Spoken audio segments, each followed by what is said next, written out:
Guess what? We are live. Through that. There you go. Welcome, everybody, to our Success Mastermind for Friday, September 18th, 2020. It's Fun Friday. John Lavenia here with you, and you, and you, and you. Look at, there's Adrian and Coila. Coila, I know you've got some action after this. You're going to sell yourself, as you say. That's right. As we all say, apparently. In fact, that's our topic for today. We're going to have a fun conversation about that. Mary, Ivier, good to see you. Nancy, of course, Jane and Neil are here looking as wonderful as always. Mark, of course, there's Evelyn and her fantastic husband right there. There he is. Good to see you, Javier. Daisy, Nikki, who else we got here? We got Stuart, Wayne, Coral, Rose. I got to talk faster. Gail. Glenn, otherwise we're going to be wrapping up, and I'm just still going to be doing introductions. Of course, David Dixon is here, which I'm expecting a very fantastic joke from. Carl, good to see you, brother. Star, Bill, Lindsay, Cyril, Carlene, Sandy, and everyone else who is piling in the room right now. Glad you're here. It is Fun Friday, so we're going to have hopefully a dog show or something, a couple of jokes perhaps. And then I've got an announcement, a couple announcements, I think. And then we're going to get into something that just hit me today. And it hit me again. I'm like, John, that's the topic. So who's got a joke or a dog or a cat or a frog or a rat or a sheep that they'd like to demo, or a llama?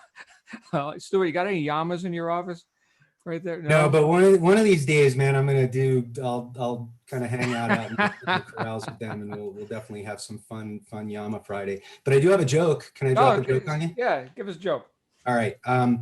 Two fish are in a tank, and one fish says to the other, "Hey, how do you drive this thing?" Okay. There you go. So there's multiple uses for the word tank. For those of you who are newer to English, think about that. So who else? Who else has a joke or an animal they want to demo for us? Nancy? Yeah. What do they call shoes with wheels in Africa? Roller skates? Wahilis. Oh, Wahilis. There you go. Anybody else today? David's got a joke. He's got a sticky note up saying joke. All right, let's go, David. Hi. Well, a few days ago, we were talking about really bad bosses that some of us had encountered. And I encountered one once upon a time, and he really made a lot of enemies in the office, to the extent that we gave him a nickname. We decided to call him Knees, because he was one step down from an a-hole. There you go. Hey, John, that's good. Hey, John, a little philosophy, a little mindset stuff here. Everybody's heard of Murphy's Law, right? Sure. Yeah, Murphy's Law. If something can go wrong, it will. Yeah, right. Anybody ever heard of Cole's Law? Yeah. You don't know Cole's Law? Yeah, it's julienne cabbage in a creamy dressing. Yeah, Cole's Law. Thank you, Glenn. All right, anybody else today? Jane, Neil, you got any of those dogs nearby? I haven't seen one of your dogs in a couple of weeks. Where is she? Somewhere. Oh, there she is. 14. Hi, sure. Yeah. There we go. So we've got some beautiful dogs in our midst today. Thank you, my friends. All right, anybody else before we get into it? We're gonna have to beat up. Can I say something, John? Yes. I'd just like to welcome Gail back. Gail. Thank you. So, with a vengeance. Welcome back, Gail. We've all been thinking of you. You look amazing. What? You look amazing. Oh, thank you. It's good to be back. Gail. Very good. So glad you're here. And I know we've had some people who have been absent as of late, and now they are reappearing, which is the beauty of our group, of course, is that you can always catch replays and come and go as you like. We have so much on the calendar now that it's almost hard to keep up. Certainly I can't attend every event. There are so many events. In fact, today, of course, we've got right after session, we've got the hospitality suite, which is always open. We are having a special event today with our friend Therese, who is going to be talking with us about integrative nutrition, which is one of her expertise, Therese Masalis. So in fact, is Therese on here with us right now? Probably. Usually she is. Therese, did you want to pitch that? She's not here. Oh my goodness. Maybe she's doing the driving away from the fire thing right now. I know she's up in Oregon. She may or may not be in Oregon right now. Who knows? And then of course at 3 p.m. Pacific, 6 p.m. Eastern, plus 5 hours, for our English friends, we have Be Heard, right? So that's designed to give you an opportunity to be heard, especially if you're newer here. And, maybe you're not like, I don't know if I'm going to talk in front of all these people here. Just get with John. Usually just a small handful of us tune in for that. And then that will be wrapping up the week at 6 p.m. Eastern U.S. time. Now, those are the announcements of what's happening today. The other thing that's happening that just happened is we just launched our affiliate program. So if you have been here with us and you're a full-fledged member and you are interested in inviting another member, right, or a couple other members or whatever you'd like, we have, because of course this is an invitation-only group, we have a link that you can use to do that and be compensated for doing so. So if you are interested in that, just hit me or hit our support staff at contact@johnlavenia.com, and they will get you that link. It should be going out to all existing members regardless at some point today. But if you'd like to be among the first in line for that, go ahead and send us an email, contact@johnlavenia.com, and we'll get that handled for you. And you'll be among the first to be able to offer this. And by the way, the special introductory, half of the lowest price ever is still in existence. Okay, so we're going to go ahead and bring that out, actually basically double the price within a week or so. Okay, but right now it's still almost free, and 2 weeks free for everybody anyway. So there's that. Now, here's our topic for today. Here's what I was just thinking about. And I want to thank Koila for reminding us of it, because in the chat, she was just talking about how she's got activities right after this, which in essence are about self-promotion. Okay, so as the purveyor of benefits into society, into the marketplace, into the public, right, one of the things that we must do is promote. We've often talked about the idea of flow, and there's a balance in life. There's the outflow, the inflow, the tide goes out, the tide comes in. And anytime we want to inflow, anytime we want to receive more currency, that's right, money, right? That's a form of current. Anytime we want that experience, what must we do? Well, we got to send the tide out, right? The tide can't just always come in.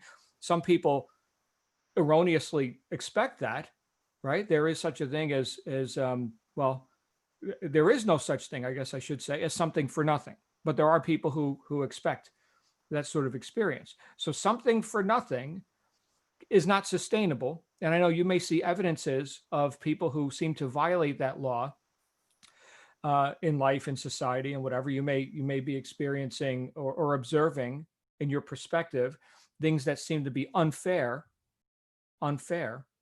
Okay, that person's not delivering the value that would be compensated to the degree that they're being compensated. We may have an opinion about that as onlookers, as third parties, and we may want to compare our insides to other people's outsides. Hey, that person makes more money than me, or that person didn't do a good job, or any of the critical kind of things, the criticisms that can come up in our mind. But one of the other things that is a byproduct of that is that we get to fear criticism from others. So there's a saying, those who judge aren't actually qualifying or disqualifying the person being judged. They're qualifying themselves as someone who needs to judge. So I point the finger 3-point back. So if we've been critical of other people's results, ostensibly we look and we think we already know, or we're reading our autobiography into other people's experiences, we're comparing our insides to other people's outsides, then there's the tendency to do something that Napoleon Hill talked about in the final chapter of Think and Grow Rich, which we're not on yet. We're on chapter 3, faith, right? So we just got through chapter 2 on desire. Monday on our book study, we're going to be covering faith. Faith in what? Faith in yourself, actually, which coincides beautifully with one of the things that he talked about in the epilogue, the 6 Ghosts of Fear, which is The number one thing that stops people from self-promotion, the number one fear that stops people from committing to outflowing, yes, to promoting, to advertising, to selling themselves, their products, their offers, right? What is that fear? What is that devastating fear? Fear of criticism. Fear of criticism. I mean, after all, I'm critical, so people are going to be critical of me. Oh, okay. So that, I'm trying to get biblical here. I don't have the exact words in front of me. That punishment that you mete out, meets back unto you, extra meaty. I don't know the exact terms. Okay. Judgment, the judgment which thou metest out unto others shall be meted out to you. Mm-hmm. There you go. And that applies to vegans as well. So different. Again, I see what you did there. English is a complicated language, my friends. So a different kind of meat. But you bringeth, the being critical, right? And then that gets meted back unto you, pressed down and running over and whatever, right? Because you get to reap what you sow.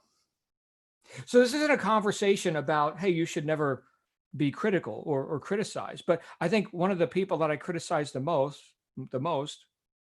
is the guy I know the most, or at least I'm attempting to, and that's myself. So we've heard the saying, we're our own worst critic. Okay. So if we're concerned, and I think this will benefit everyone beautifully, if we're so concerned about what others will think, of course, there's that reminder, don't worry about what your neighbors think. They probably don't, right? They're most concerned about themselves.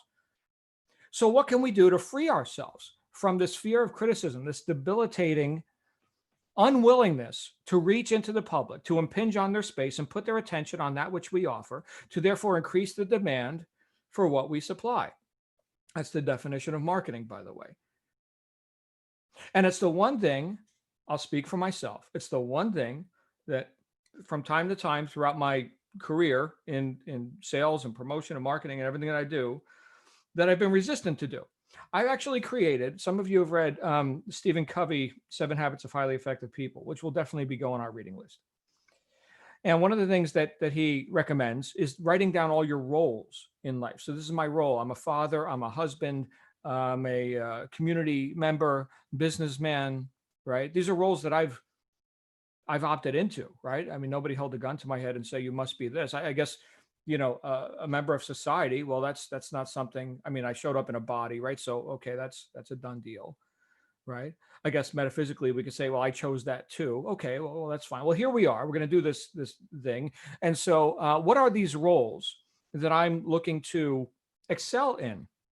Okay. For some people, it may be, I'm a musician, right? So what is that? What is involved in that role, right? Do you practice your instrument, right? Do you make effort to be as good as you can be at that profession, right? How about your relationship, right? Is one of your roles husband, wife, right? Well, do you make effort in that way as well? Like, what are the tasks? What are the doingnesses around that beingness, right? So I'm going to be a husband. Okay, fine. Well, what does a husband do? Well, great question. Now, a lot of people don't ask themselves this stuff. Okay. But if you're going to be a business person, if that's one of your roles, entrepreneur, business person, salesperson, call it whatever you want, one of the actions that must occur is that you must expand your customer base. And what's the one thing, I could again speak for myself, what's the one thing that the fear of criticism tells me not to do? Expand my customer base. I dare not reach lest I get my hand smacked, or lest I be, in the modern days of social media, where everybody's got an opinion with impunity, right? And they could be some of the most scathing, negative. My friends, I've seen. I can't imagine how would somebody behave like that. I mean, and that's like an everyday experience, which is why I don't show up on social media too much, because oh my goodness, the ignorance. Oh my goodness. So is that, am I going to be the effect of that? Is that what's going to be cause over my doing or not doing of the thing that I know I should be doing, the one thing that I like to avoid doing? So I actually put down, going back to Covey and some of his instructions, I actually put down, these are actions that I could take to fulfill these roles. And one of the actions that I can and must take to fulfill the role of a business owner is to promote. When? Daily promotion. Do something to impinge on the public and cause attention to come to me. Unapologetically, right? So what was that quote from Think and Grow Rich? Ego reminded us of when we were in the book study this week. It was success requires no apologies, failure permits no alibis. Okay, so that's pretty absolute or seemingly absolute, right? So if we're practicing avoidance, which is so easy to do, because look, as easy as it is to do the right thing, it's even easier to just not do it, right? Not do it. There's Netflix. There's countless, kitten videos on YouTube. There's anything but you being productive. There's anything but doing the thing that you could be doing. And quite often in my life, I've noticed that if I do the thing I want to do least, if I do that first, then it's off my mind and I can get to other more pleasurable actions. To quote Albert E.N. Gray, when he was addressing the sales managers of Prudential back in the 1950s, he said, the common denominator of success is that successful people have formed the habit of doing things that failures don't like to do. And it's not because we like doing these things. Oh, look at us, we're so lucky. I like doing this terrible stuff. Back in those days, it was cold calling, right? Oh, I'm going to call customers and sell them insurance. I'm going to call the public. Here's the phone book, right? Get to it. Nobody wanted to do that. These days, we've got a whole variety. Well, even in those days too, they had a whole variety of direct response, marketing methods, having inbound calls, which is the way I like to work, right? So I guess what's the answer to not wanting to cold call? Get into marketing. Again, it's the same thing. Promote, right? To then create inbound calls. Otherwise, it's going to be outbound calls to the people who didn't even know they were going to buy insurance today, right? That's a tough road.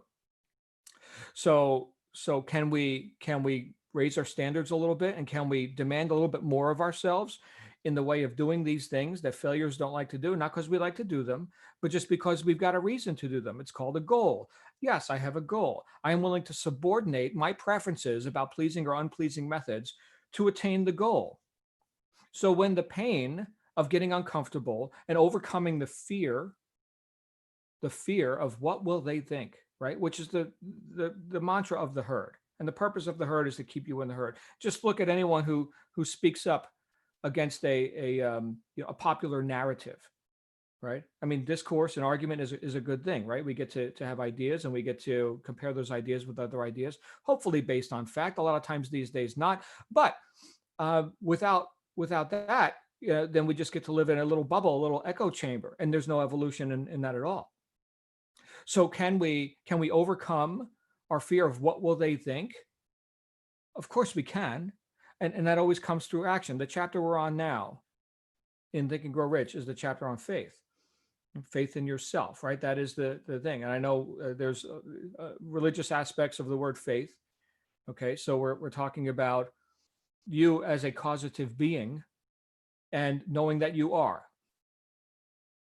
I mean, that's a tall order for a lot of people. There's a lot of responsibility in that. You don't get control without also accepting responsibility. The two go hand in hand. But to do all of that, you've got to know stuff. What's one of the things that you could know? One of the things that you could know to augment your willingness to reach into the public, to impinge on their space and put their attention on that which you offer, is that those who outflow must inflow. So again, back to the original idea, when I look outside of myself and my own experience and I see, oh, that person has gotten a tremendous result, one that I may not think is warranted, right? By the way, envy is the most destructive emotion if you're looking to create wealth. Terrible, terrible stuff. Awful. Okay, so watch out for that, right? That's the competitive mindset. They got more pie, I got less. No, stop that conversation right there. Okay, but when I look, I could say, well, I don't know the whole story. They must have outflowed a whole bunch of promo, advertising, marketing, something to create influence in the marketplace, to therefore get that inflow of currency, attention, whatever it is. And I don't know necessarily what it is. All I see is the magazine ad or something. When people look at these when people look at these like celebrity gossip rags and think, oh, what a special, wonderful life that person has. You don't want their problems. No, you don't. You don't want their problems. I wouldn't trade places with these people. Their lives are a mess. Oh my goodness. Pick your problems, right? So you don't know the whole story. You know the sales pitch. So get back to introspection. What can I do? What can I do? This person here, they got great results. Why? Their product might be shit, but guess what? They promoted like mad. And as the old saying goes, there's an ass for every seat. So what about my opinion? My opinion. Oh, please, just because I'm not, a buyer of that particular offer or that particular person's wares, well, fine, there's 7 billion people on the planet. I guess what I could do is actually promote, and guess what? 7 billion people on planet Earth are there at my disposal as well. Imagine that, right? So we can make as much pie as we want. We can do something.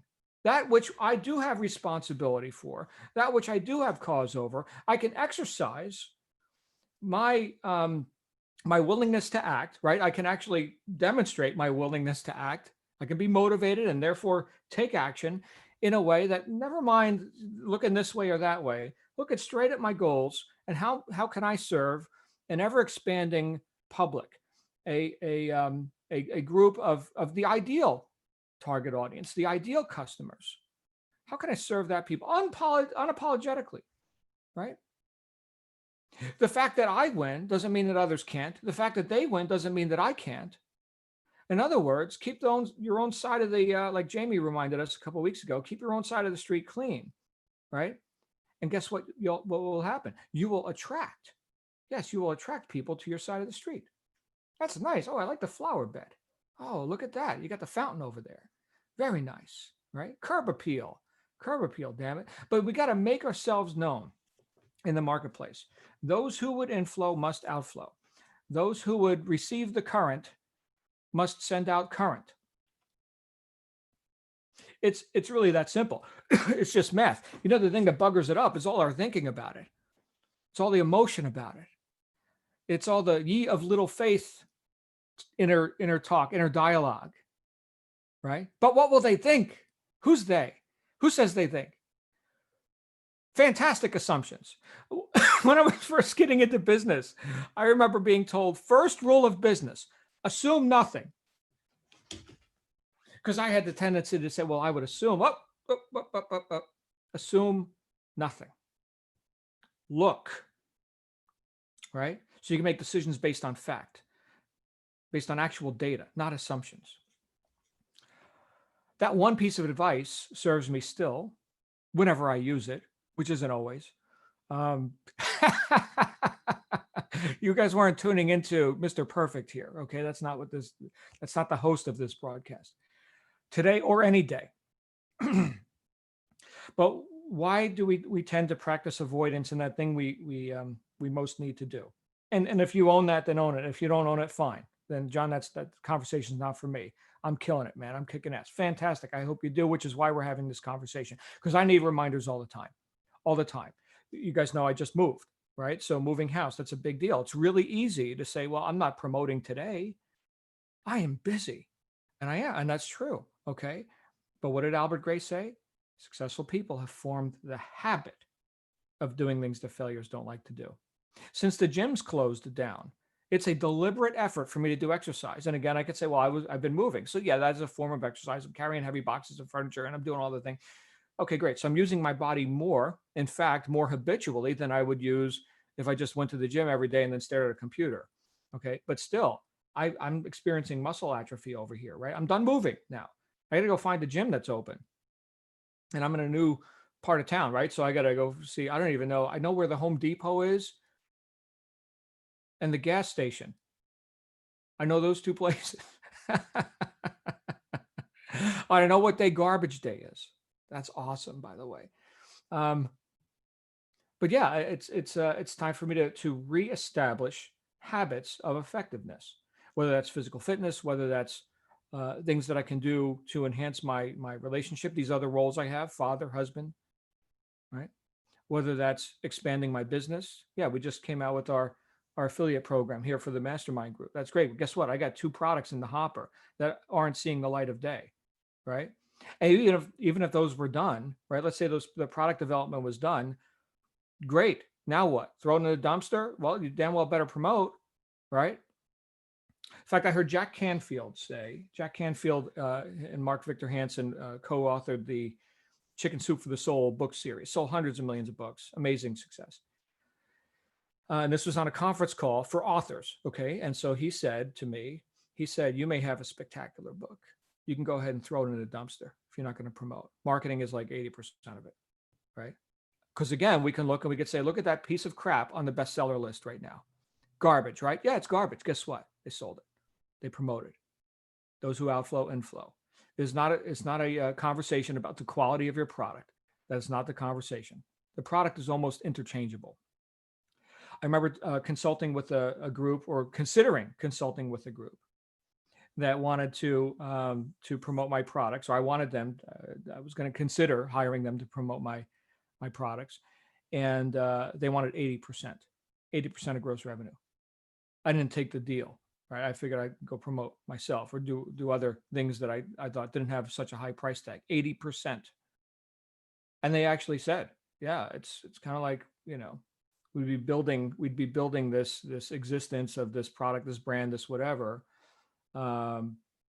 with you or with him or with her, or right. So the work is the marketing, the product. Well, you know, I'm sure it's fine, whatever." For an author, that's hard to hear, right? You know, I pour my heart into my work. It's hard to hear. But look at some of the crap people buy. So you want to inflow, you got to outflow. And you can't be afraid of what will they think, because they probably don't. All right. And I'll tell you what, you surround yourself with enough of the ideal target audience for whatever your product, whatever your service is, whatever business you're running. You're going to find that you got a lot of allies, a lot more than you would have without promotion. And then the noise just kind of fades into the background. Then you do it good enough, you wind up hiring someone to handle all the critics anyway. You don't even look at that stuff. I'm rarely like social media or, you know, and any of that kind of stuff. I got to get focused. Not that I live in a glass ivory tower, okay, immune from any of the stuff, like the commoners down here and I'm some elite. No, none of that. Okay. But for me to be able to produce, you know, vital content and things that are a benefit to the ideal target audience, I can't be encumbering myself with things that take me off purpose. Right. We had this conversation before as well. My goodness, I got to stop talking pretty soon. In any successful corporation, you've got different departments. This department is about sales. This is about product development. This is legal, right?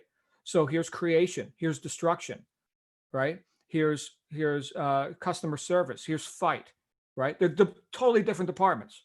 They don't mix. Okay, so I gotta compartmentalize the most vital roles and put them up here in terms of the hierarchy, right? These roles that I've chosen for myself, these actions that must be taken to fulfill those roles cannot be at the mercy of things that are counter to that. That would take me off course. The number one cause of lost revenue in corporations today is distractions. Side purpose, off purpose, non-purpose, distractions. My goodness, what we can get done if we just make a decision, get focused on it, and stop avoiding the thing we most need to do. I'm saying this all for myself, by the way, because I got to get back in the groove, right? Moving sucks. But it's done. So with that, we are 29 minutes in. I'm going to go ahead and stop running mouth and start running ears. We do have a few hands up already, including and especially one of my favorite people on planet Earth, Milky Way, Star Heart. Hi, Star. How are you? Thank you for such a wonderful introduction. You are also one of my favorite people, very mutual. Yeah, it really resonated with me today. It's exactly what I needed to hear, really. It's self-promotion. It's so hard. I think it's a particularly English thing as well, to really not want to go, hey, everybody, look at me. You know, it's not. I mean, I've been battling with promoting on my Facebook page. You know, my Facebook page, I've got like nearly 800 people on there from my entire life, from all the places in the world I've lived in.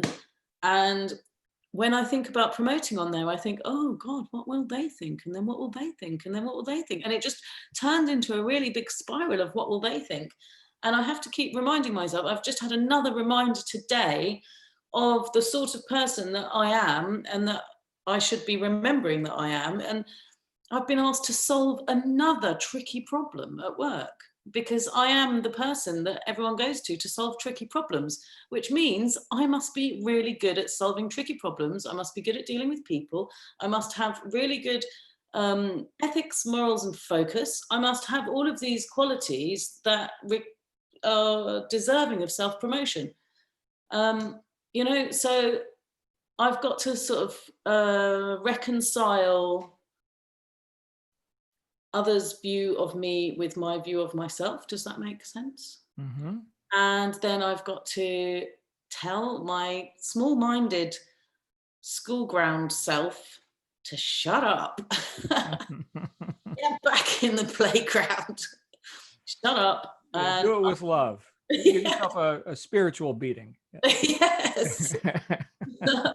And allow myself to be proud of who I am and to shout it from the rooftops, really.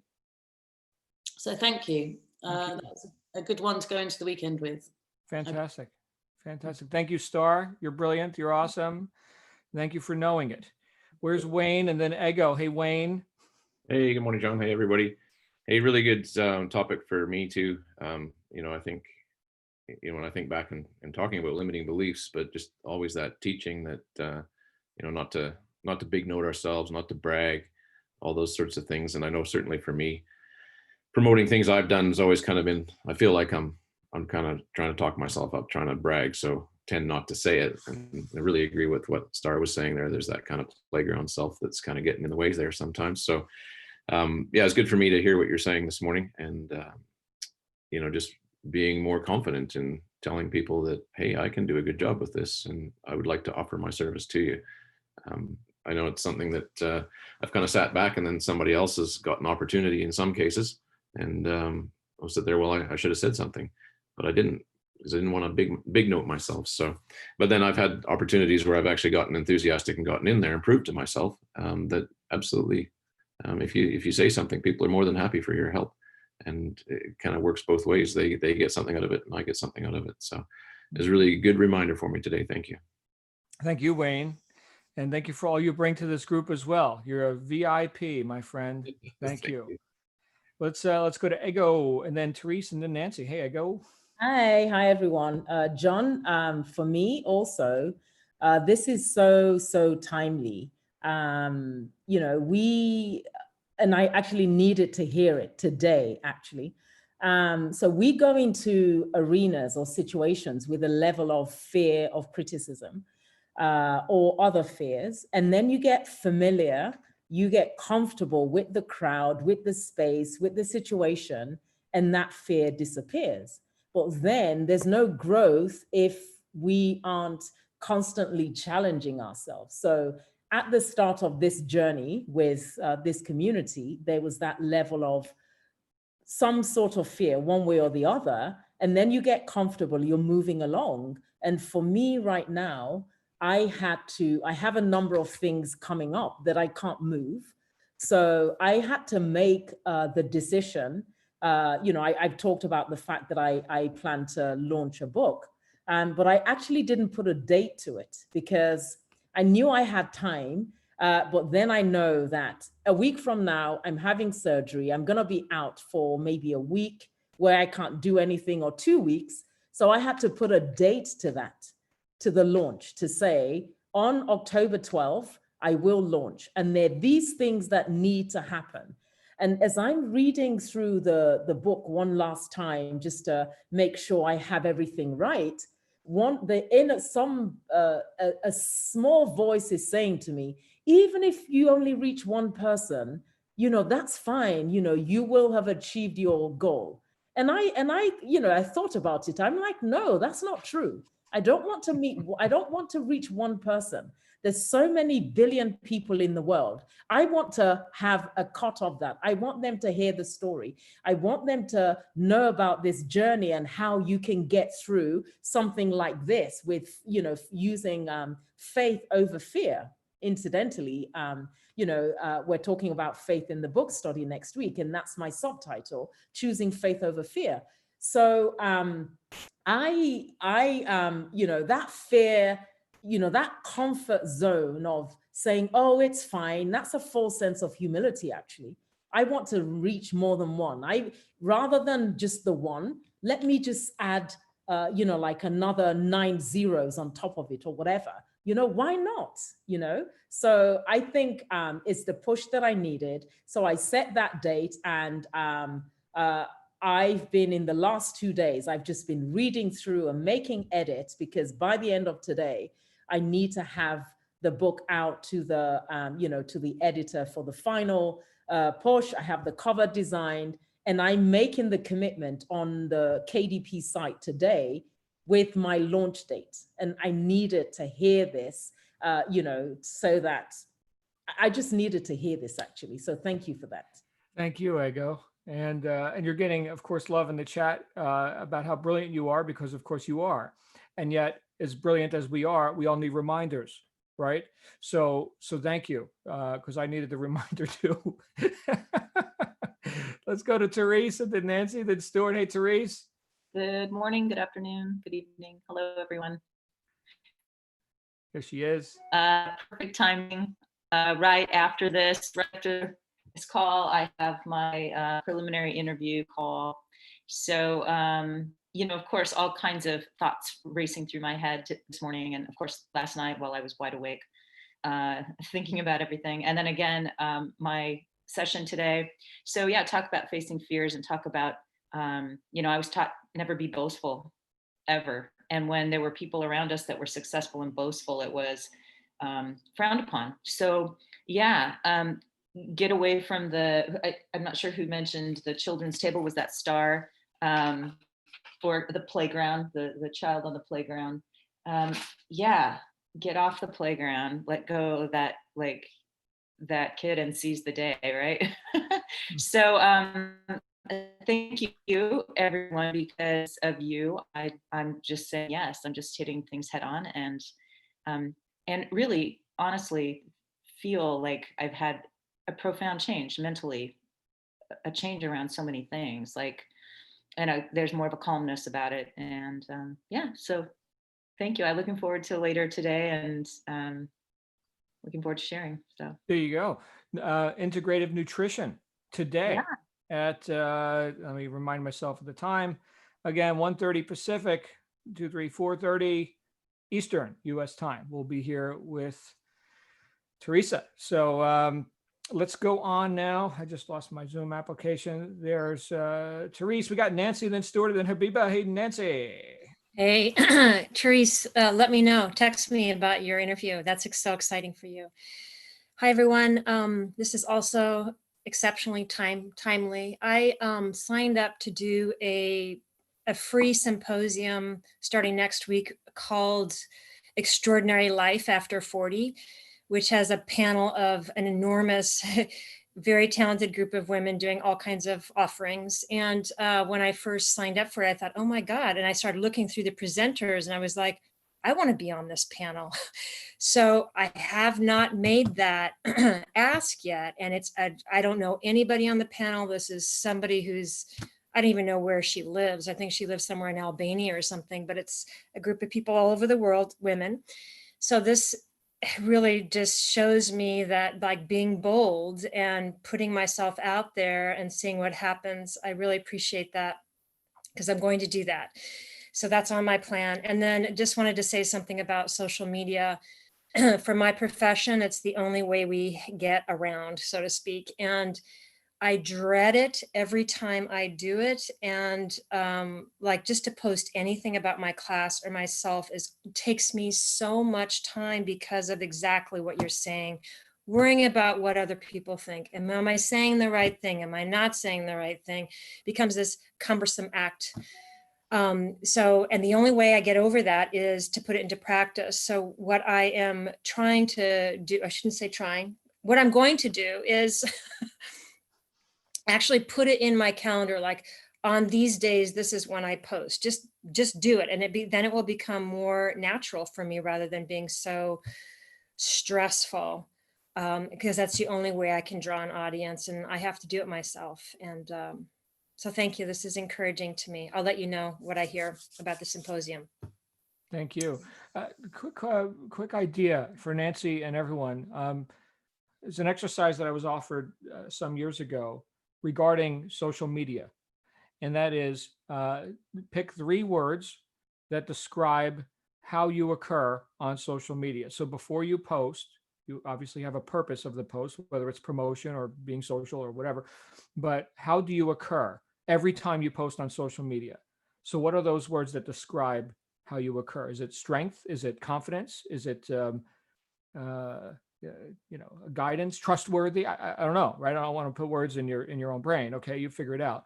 But if you could ascribe character traits to how you occur on social media, and then let that guide, here's the thing. Does that, or one of those character traits, incendiary? Is that who you are on social media?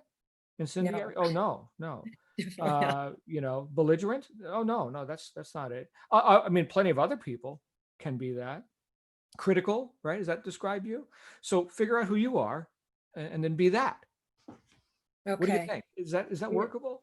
That seems I like that, because that kind of sets the tone of whatever you're posting. Mm-hmm. I think that's really smart. I like that. Thank you, John. Yeah. Everything that you outflow is a gift, right? And if you're always leading with goodwill, what happens if somebody doesn't accept a gift? Well, you get to keep it, right? So always lead with goodwill. And then they get it, or you get to keep it. Either way, it's fine. So, by the way, I love your CRT. Look at that. It's got the DVD and the VHS player. This is like a blast from the past. Oh, yeah, this is not mine. This is my housemate. I live between 2 cities, basically. This is my housemate's old. Yeah, you have a good eye. That's exactly what it is. Yeah. I was just talking with Shannon. I was just talking with Shannon the other day about all these flat panel LEDs, right? And you remember the days of cathode ray tubes?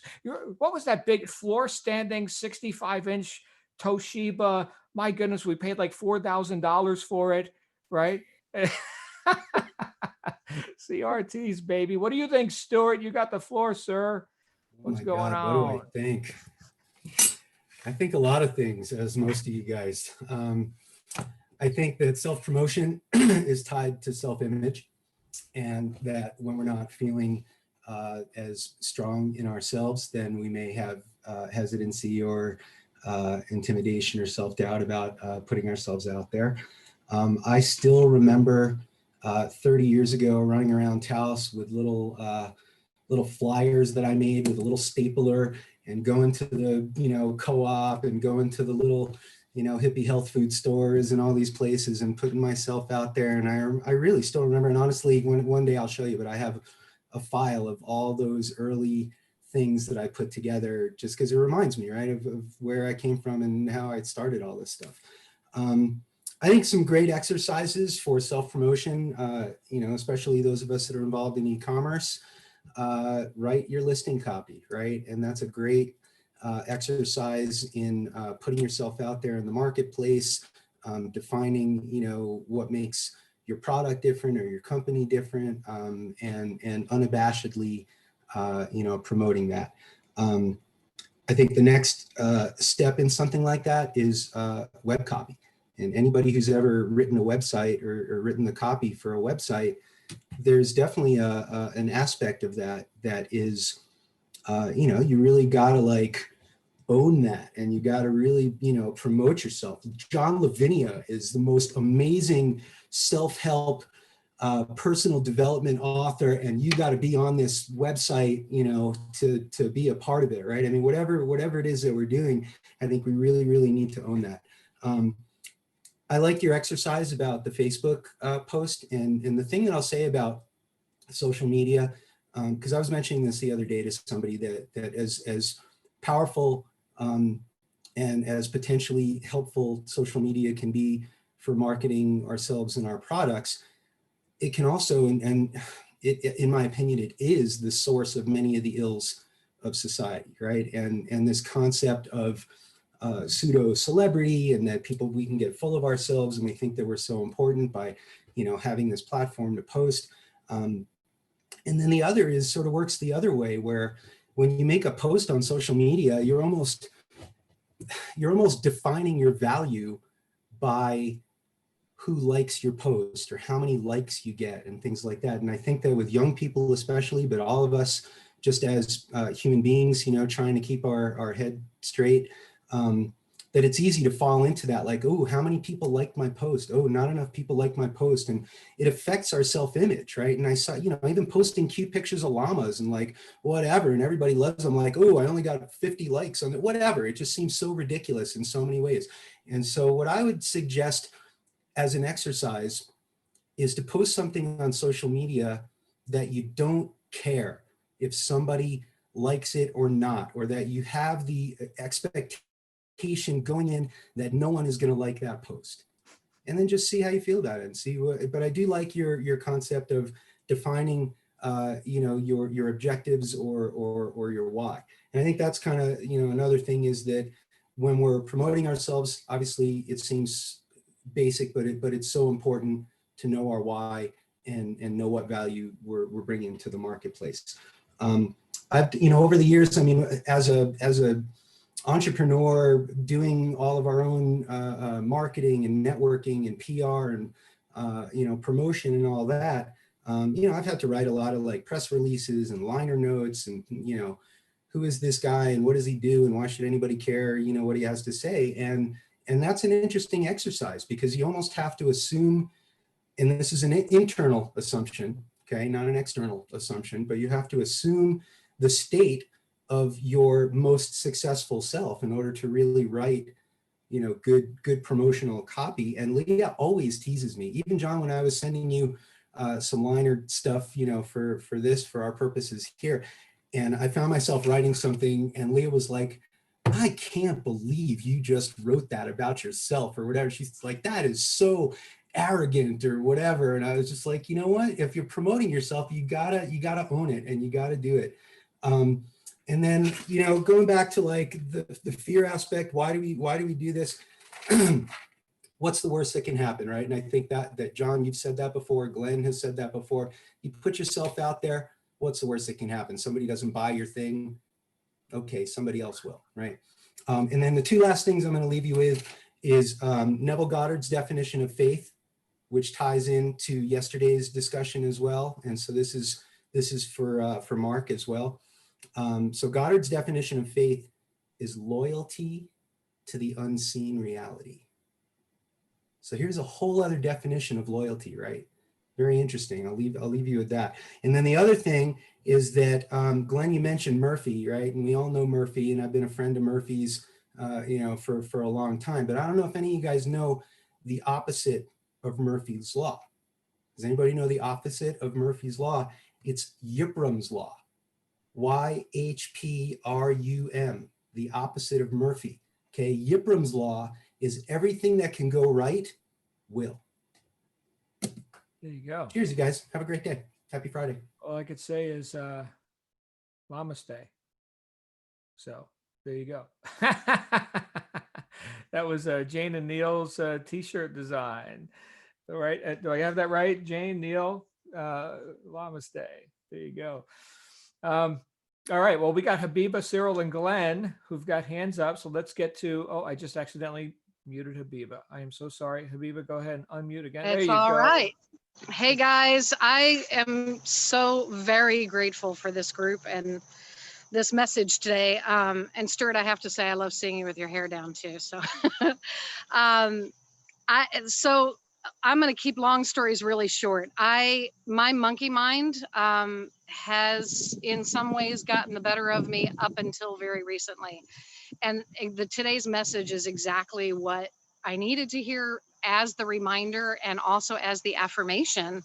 Long story short, I was in the car for 10 hours yesterday driving to Kentucky to help care for my mother, who is 89 years old and was in the hospital. And thank God she's doing really well, but just needs some help. And And then I'm, driving. My sister's going to be out of town, and they have a dog who's elderly, who has been diagnosed with liver cancer. And so it's like I'm being called into these places to help care for others.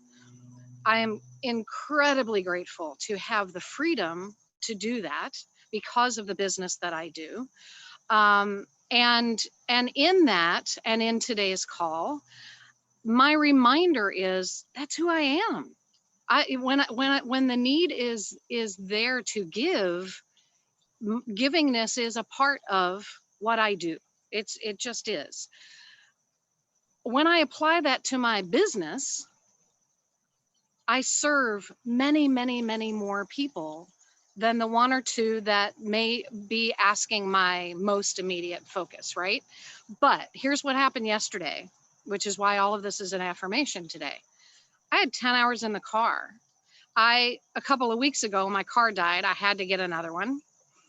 My car has Bluetooth, which my previous car did not. I had a 23-year-old car.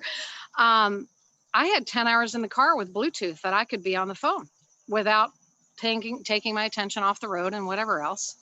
And so I used the time to make phone calls, to connect with people, and to work my business while I was driving down the road, instead of fretting about my mother or fretting about, whatever. Like, I spent a couple of days getting done at home what needed to be done so that I could leave it. And it was with that same focus. It's like, just get it done and stop the monkey mind. Because when I let my monkey mind go, it's swinging from the trees and going 15 different directions on all the details of whatever might be happening, right? Instead of, okay, let's do this, let's do that. So in that point of focus and of choosing to show up, I keep coming back to those words, to keep showing up as who I am. And then I can apply that. And by choosing my focal points, I can be so much more effective by being that caring person, by showing up as that caring person. When you talk about the 3 words with social media, thank you very much. I tend to hesitate to focus on the social media part because I don't like so much of what goes on out there. But I get to show up as something different than that. I get to show up as that caring person, which in essence is what's helping me build my business. And, I had an enrollment last week that was the easiest one I've ever done because I showed up as that caring person. So I'm so grateful for this conversation today and the reflection that it's offering me. And for each of you, I really do appreciate this group. Thank you. Thank you, Habiba. By the way, you look great with that outdoor environment going on there. Awesome, isn't it? Yeah, you got the dog just went back inside, or I would have shared him too. Okay. But you got koi in that pond? Are there koi? There are goldfish, no koi, unless they're little baby koi. I don't know. Okay, very good. Thank you, my friend. Good to see you. And We're going to go ahead and wrap up with Cyril and Glenn. Cyril, you've got the floor, sir. Hi, everybody. Hi. This is a really interesting talk for me because I had to work on this start working on it a long time ago. Still have problems with it. Great one, Stuart.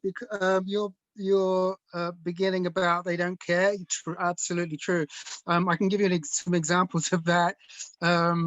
Please don't take this the wrong way. I am what I call now an overcompensated introvert. It's because I am or was an introvert, and I've had to really work on it, so much so that I had to work on how to talk to the opposite sex. I mean, really.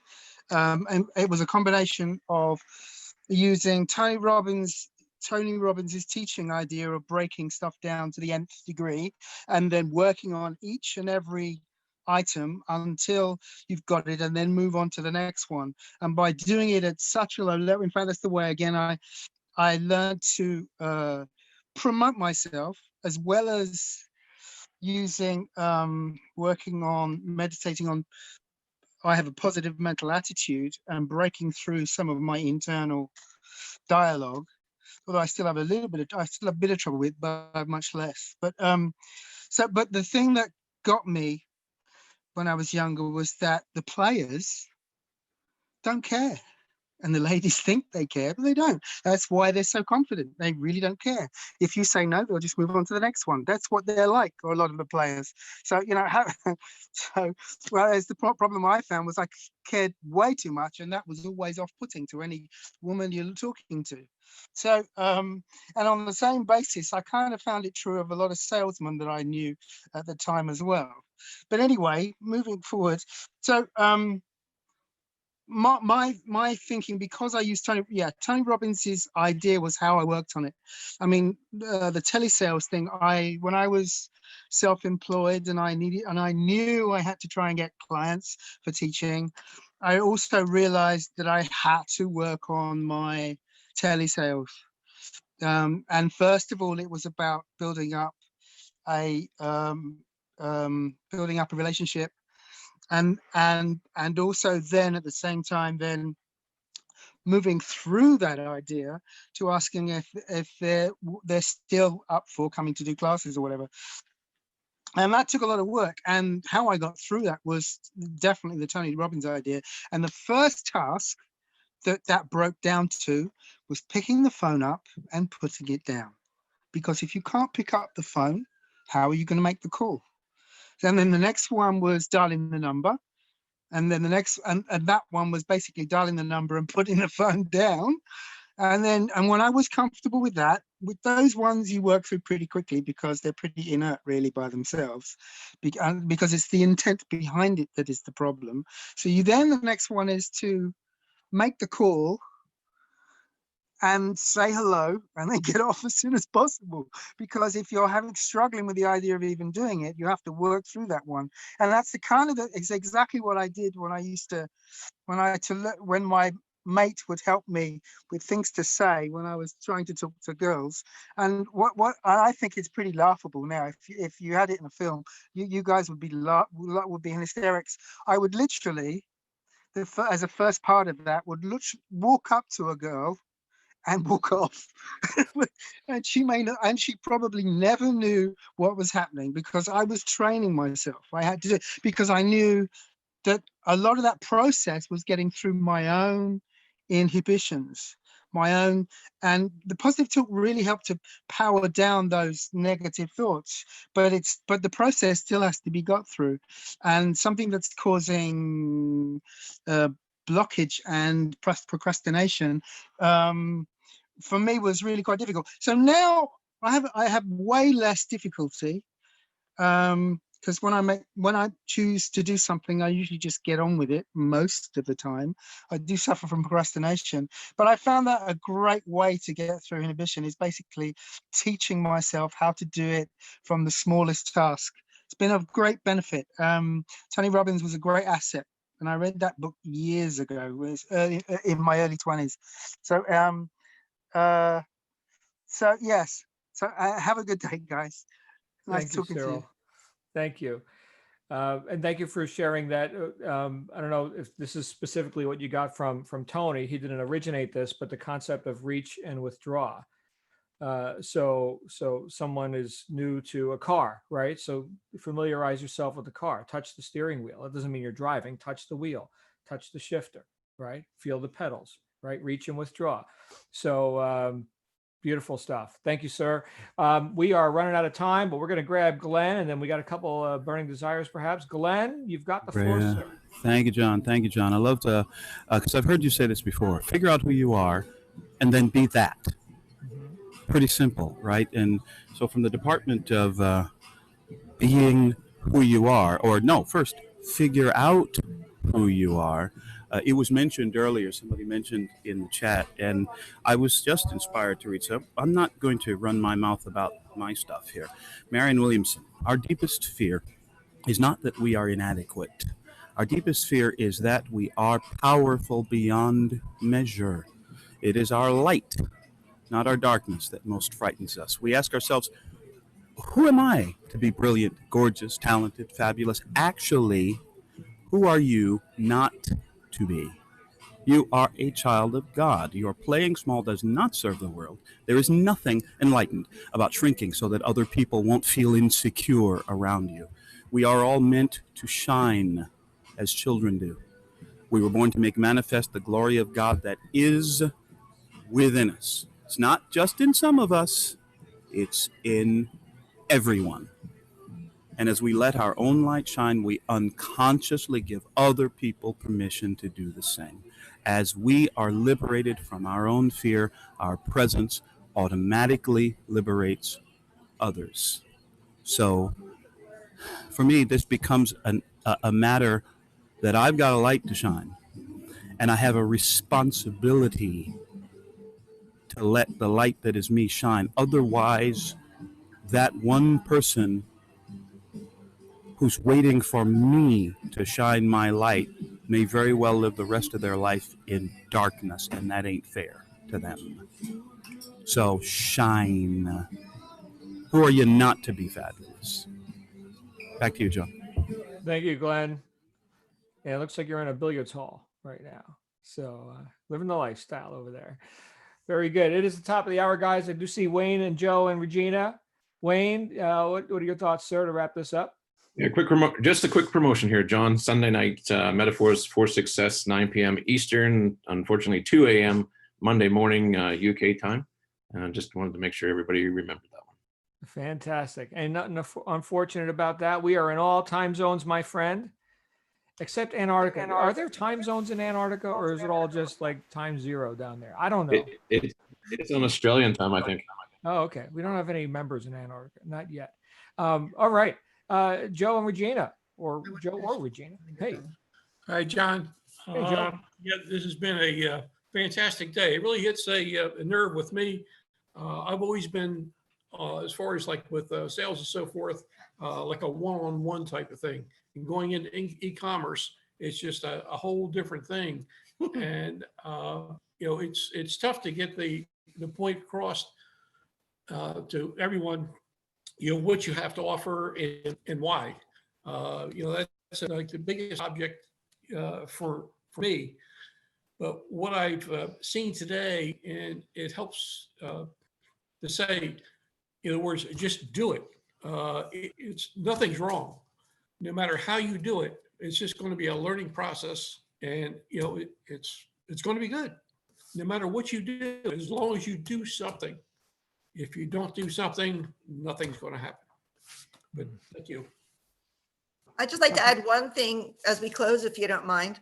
Yeah. I heard something today which really reminded me of this group. I consider this group a duct tape group.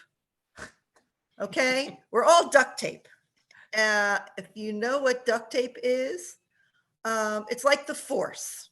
Okay, duct tape is like the Force. It has a dark side. It has a light side. And it also has a side that binds the whole galaxy together. And that's what we are. We're all duct tape. We have our dark side. We have our light side. We have our secrets. We have our challenges. We have our realities. We have our gifts. We're all bound together by it. And I just thought of you when I heard that. So have a great weekend, guys. And I love you all very much. I love you, love you, love you. And the subject today was unbounding. It was amazing. Thank you so much. Thank you, Regina. Thank you, Joe. Thank you to all of our duct tape dispensing friends. Bye-bye, guys. Let's go ahead and wrap up with that. I will see you all on our special event. Those of you who can make it. Again, we will be live this afternoon with Therese Masalis. And then, of course, Be Heard to wrap up the week, as is tradition. And we will start the week, as just reminded by Wayne, with our Metaphors for Success on Sunday.